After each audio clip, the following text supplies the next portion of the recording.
like, non.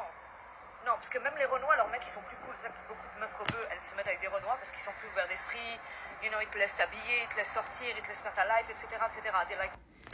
Voilà.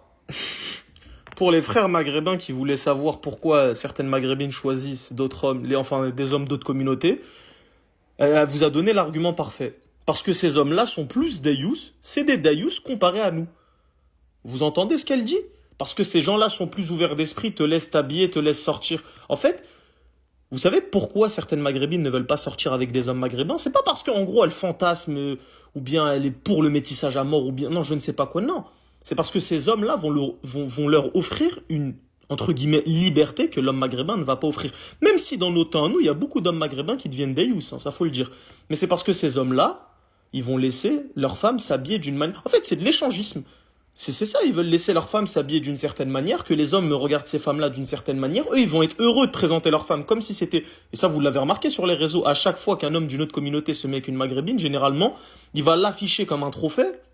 C'est parce qu'en fait, même ces femmes-là, elles veulent pas d'un homme pieux. Même si elles vous parlent d'islam, elles ne veulent pas d'un homme pieux. Elles veulent juste d'un homme qui connaît l'islam.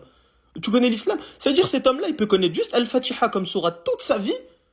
Tant que ce mec-là, il va la laisser sortir comme elle veut, bah va rester avec lui jusqu'à la fin de ses jours. Elle va pas se dire, non mais il connaît que le Fatiha, c'est-à-dire il connaît rien de l'islam. Non, c'est pas grave. Moi, mon mari me laisse aller en boîte de nuit.